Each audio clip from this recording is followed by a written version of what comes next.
দেখো ক্লাস 10 চক্রবৃদ্ধি সুদের লেসেনটা 6.1 পেজ নাম্বার 112 সবাই বাই করবে, সরকারি বই, West Bengal board of secondary এডুকেশনের।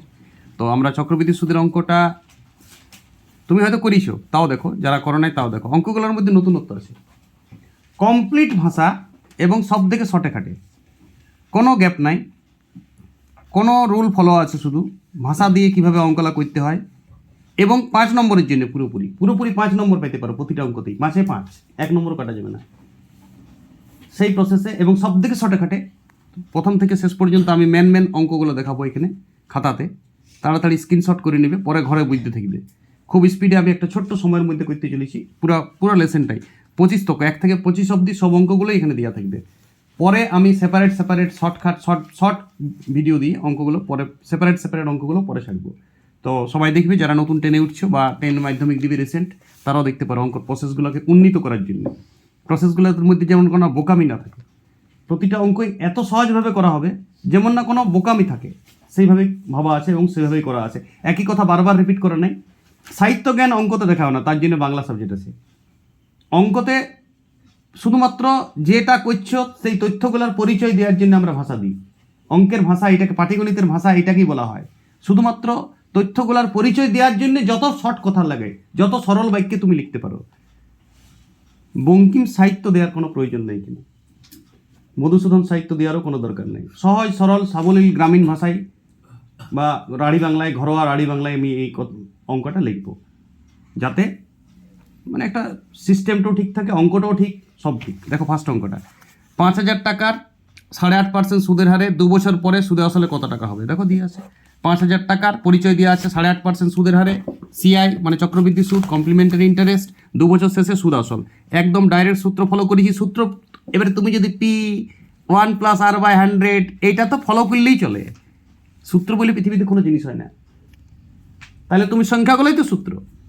এই সিস্টেমটা বানানোরই তো সূত্র ফলো করো। সূত্র যত তুমি পি দিবে, আর দিবে, তখনই তোমাকে পি এর পরিচয় দাও, আর এর পরিচয় দাও। অহেতুক ভাষা দিতে হয়, অহেতুক কথা লিখতে হয়।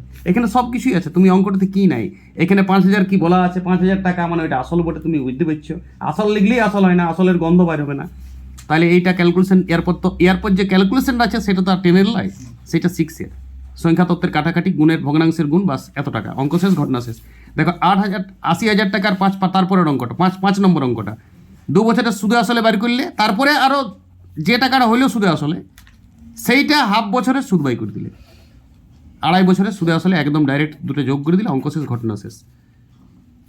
এই অঙ্কটা তো খুব ধ্যান দাও। এটা চক্রবৃদ্ধি সুদের হারে লাগাইছি প্রথমে, 2 বছরের ক্ষেত্রে চক্রবৃদ্ধি করেছি, আর লাস্ট হাফ বছরের যে সুদটা মানে 6 মাসের যে সুদটা, সেটা সরল সুদ করে দিয়েছি। সেই সরল সুদটার সাথে পরে অ্যাড করে দিয়েছি। রিপিট করো অঙ্কটা। এবার 7-এর অঙ্কটা দেখো, এক্স ধরে করেছি। নিজের বইটা খুলবে, 10% চক্রবৃদ্ধি হারে 3 বছরের চক্রবৃদ্ধি সুদ দেওয়া আছে, তাহলে আসলটা পার করতে বলেছে। কোন আসলে? তাহলে এটা আসলটাকে এক্স ধরে নিয়েছি শুরুতেই, আসলটা এক্স টাকা লিখতে হবে। হ্যাঁ, এক্স টাকা 10% হারে 3 বছরের সুদ আসলে এত টাকা, তার থেকে আমি সুদটা বাই করে নিয়েছি, শর্তানুসারে সুদ সমান হতো। এরপর যেটা আছে শর্তানুসার করার পর, সেটা ক্লাস 7-এর সমাধান। ঠিক আছে, ক্লাস 7 এক্স এর মান বার করা লাস্ট লেসনে আছে, দেখিয়ে। ওকে, এরপর দেখো 11-এর অঙ্কটা, 10,000 টাকার 5% হারে 3 বছরের চক্রবৃদ্ধি সুদ আসল বাই করে নিয়েছি, ফির সুদটা বাই করেছি, আর 5% হারে সরল সুদ বাই করেছি। এবার চক্রবৃদ্ধি সুদ আর সরল সুদের বিয়োগফল করেছি। অঙ্কটা সবাই স্ক্রিনশট করো, তারপরে নিজের খাতায় প্র্যাকটিস করো। 14-এর অঙ্কটা দেখো, 6,000 টাকা 7% 1 বছরের সুদ এত টাকা, টাকা প্রথম থেকে লিখবে। প্রথম বছরের সুদ 420 টাকা, 62, তারপর ওই টাকাটার 8% হারে 1 বছরের সুদে আসলে এত টাকা হচ্ছে, তারপরে দ্বিতীয় বছরের সুদ পাইছে এইটা, মোট সুদ পাইছে এইটা। এটাও সবাই স্ক্রিনশট করবে। অঙ্কটা খুব ভালো শর্ট প্রসেস করা আছে। শর্ট প্রসেস না, এটাই প্রসেস, বাকি প্রসেসগুলো কোনো প্রসেসই মনে করি না আমি। দেখো 60,000 টাকা 7% 8% হারে 2 বছরের চক্রবৃদ্ধি সুদ, খুব অঙ্কটা ইম্পর্টেন্ট। 14-এর অঙ্কটা দেখো, 14-এর অঙ্কটা পেজে 60,000 টাকার এইটা 1 + 7/100, এক লাইনে হচ্ছে 1 + 8/100। শোনো, যদি একই সুদের আর হইতো এটা স্কোয়ার মাধ্যম, আরে এই ব্র্যাকেটগুলোকেই তো স্কোয়ার করা হয়। যদি 15 বছর হইতো তো 15 পাওয়ার মাধ্যম, কিন্তু এখানে দ্বিতীয়তম বছরে 8% সুদ আছে, প্রথম বছরে 7% সুদ আছে, তো এই ব্র্যাকেটগুলো আলাদা আলাদা হবে। বিযুক্ত 60,000 লাস্টে হবেই আসলটা বিয়োগ, সুদ পেয়ে নিয়েছি। এই যে ক্যালকুলেশনটা, এটা ক্লাস 6-এ আছে, শুধু অঙ্কের সেটিংটা ক্লাস 10-এর। ওকে, এটা 5-এ 5 পাওয়া যাবে। 17-এর অঙ্কটা, এখানে সুদের আর 17-এর অঙ্কটা খুব ইম্পর্টেন্ট। দেখো 16-এর অঙ্কটা নিজেই পারবে, 17-টা করার পর আমি ডাইরেক্ট 17-টাই করাচ্ছি। এক্স টাকা আসল ধরে নিয়েছি, সুদের আর 8%, এক্স টাকার 8% হারে 2 বছরের সরল সুদ বাই করেছি, সেটা 84 সুদই আছে। এখানে 1 বছরের সুদ বাই করে 1 নাম্বার দিয়ে রেখে দিয়েছি, এটা খুব কাজে দেবে 1 নাম্বারটা। তাহলে প্রথম বছর শেষে এটা ব্র্যাকেট না দিলে অঙ্কটা কাটা খাবে। প্রথম বছর শেষে এটা আসল হয়ে যাচ্ছে, সেই আসলের দ্বিতীয়তম বছরে R% হারে সুদ ভাষাকে আর দিবে দ্বিতীয়তম বছরে, তাহলে 4200 প্লাস 42,000 টাকা, এইটা দ্বিতীয়তম বছরের সুদ। 8652 বিযুক্ত 4200 তো প্রথম বছরের সুদ ছিল, এইটা বিয়োগ করে আর এর মান 6 পাচ্ছি। 1 নম্বরে আর এর মান বুঝেন দাও, 1 নম্বরে এক্স এর মান পেয়ে যাবে 70,000 টাকা। অঙ্ক শেষ, ঘটনা শেষ। রিপিট করো 17 অঙ্কটা, খুব ইম্পর্টেন্ট। 16 অঙ্কটা বা জড়িদার পটা নিজে করো প্র্যাকটিস। দেখো 19 অঙ্কটা 3 মাস অন্তর চক্রবৃদ্ধি সুদের হার পর্যায় হচ্ছে 4টা, 12 মাসে 3 মাস 4 বার আসে। কার্যকরী সুদের হার 10% দেওয়া ছিল, 4 দিয়ে ভাগ করবে, পর্যায় সংখ্যা দিয়ে ভাগ করবে, বাস 10/4% রেখে দাও। এবারে 6250 টাকা 9 মাস মানে 3টা পর্যায়, 10/4% সুদের হারে, 10/4% কিন্তু কার্যকরী সুদের হার বাই করে নিতে হবে। এই অঙ্কটার ক্ষেত্রে কার্যকরী সুদের হার 10/4 হবে। সেক্ষেত্রে যেমন অন্য অঙ্কলা করেছি 6250 1 প্লাস R/100, এখানে R/100 10/400 হবে। ক্যালকুলেশন করে পরে এত টাকা এসছে, এটি 3 মাস অন্তর। 6 মাস অন্তরের ক্ষেত্রে দুটা পর্যায়, কার্যকরী সুদের হার 8/2 মানে 4% লিখতে পারো। এইবার ভাষা দেখো এক লাইনে 60,000 টাকার 1 বছরে দুটি, 1 বছর মানে ব্র্যাকেটে লিখেছি দুটি পর্যায়, 8/2 হারে চক্রবৃদ্ধি সুদ যথাক্রমে আগের অঙ্কটা জড়িয়ে দেয়, শুধুমাত্র পর্যায়টা এখানে 3। 25 অঙ্ক দেখো, এটাই লাস্ট অঙ্ক। 6 মাস অন্তর চক্রবৃদ্ধি সুদের পর্যায় দুটা, কার্যকরী সুদের হার 10/2, তাহলে 1600 টাকা। 1.5 বছরে 3টা পর্যায় হয় 6 মাসে। দেখো 2.5 বছরের অঙ্কটার সঙ্গে আকাশ জমিন তফাৎ এখানে। তোমরা 2.5 বছরের অঙ্কটা লক্ষ্য করবে, 2.5 বছরের অঙ্কটা 5-এর অঙ্কটা, সেইখানে 2.5 বছরে কোনো বলা নাই 6 মাস অন্তর, সেখানে তার মানে কিছু যদি বলা না থাকে তাহলে চক্রবৃদ্ধি সুদ কত বছর হয়? 1 বছরে, কিছু বলা না থাকলে। বাকি 3 মাস, 6 মাস, 4 মাস যদি হয় সুদের হার, এখন ব্যাংকে এরকম দিতে শুরু করেছে ইদানিং, তো সেক্ষেত্রে বলা থাকবে ওইটা। তাহলে এই অঙ্কটা ওই অঙ্কটার সঙ্গে কোনো মিল নাই, সবাই হবে ওই অঙ্কটার মতন। ওই অঙ্কটার মতন এতটুকু না, ওই অঙ্কটা অন্য সিস্টেম বাই করেছিলাম, 2 বছরের চক্রবৃদ্ধি করে হাফ বছরের সরল সুদ করে যোগ করেছিল। এখানে একসাথে অঙ্কটা হবে। 6 মাস অন্তরে 1.5 বছর কটা আসে? 1.5 বছরে 6 মাস 3টে আসে, 1.5 বছরে 6 মাস 3টে আসে, তাহলে 3 মাসের অঙ্কটার মতনই বলতে গেলে তুমি 19-18 অঙ্কটার মতো লিখবে, একদম 5-এর অঙ্কটার মতন নয়। 5-এর অঙ্কটাতে কোনো 3 মাস বা 6 মাস অন্তর ছিল না, ওইখানে 1 বছর অন্তর ছিল। ওই অঙ্কটা বেশি কঠিন, এই 3টা একদম সোজা, মাথায় কিছু যদি থাকে তো এইটা একদম সোজা। কিন্তু ওই অঙ্কটা একটু ভালো, ওই অঙ্কটা একটু তোমাকে ধ্যান দিতে হবে, কারণ ওইটা 1 বছরে ছিল চক্রবৃদ্ধি সুদটা।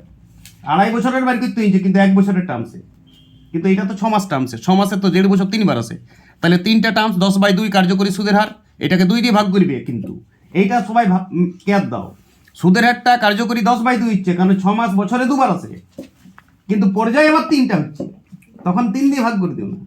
1.5 বছরের পর্যায় কটা? 6 মাসে 3টা পর্যায়, তখন পাওয়ারটা 3 বসবে, এখানে পাওয়ারটা 3 বসবে।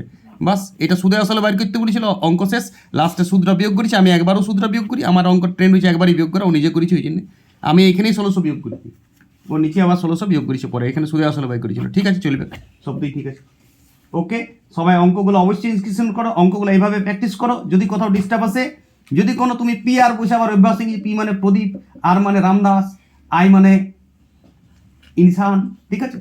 তো এই পরিচয় তো তোমাকে দিতে হবে, বোকামি কেন করছে? এক লাইনে ভাষার সাহায্যে পরিচয় দেওয়ার কি দরকার? আরে ওইটাই ফলো করো না, আসল প্রসেস তো ঐকিক নিয়ম করো। তাইলে আসল প্রসেসটাকে ছোট করার জন্যে পি ব্র্যাকেটে 1 প্লাস R/100 করা আছে। এই বোগাস লোকরা করে, এন মানে বসাও, পি মানে বসাও, উপরে ভাষা দাও, উৎসব করো, চুমকি বসাও অঙ্কগুলোতে। আরে সহজ অঙ্কগুলো এগুলা 2 নম্বরের প্যাটার্ন, এগুলাতে তুমি 5 পেয়ে যাবে। যদি কেউ ভালো টিচার হয় অবশ্যই 5 দেবে। আরে কি নাই অঙ্কটা, তুমি কি খুঁজছো? ভাষা কাকে বলে?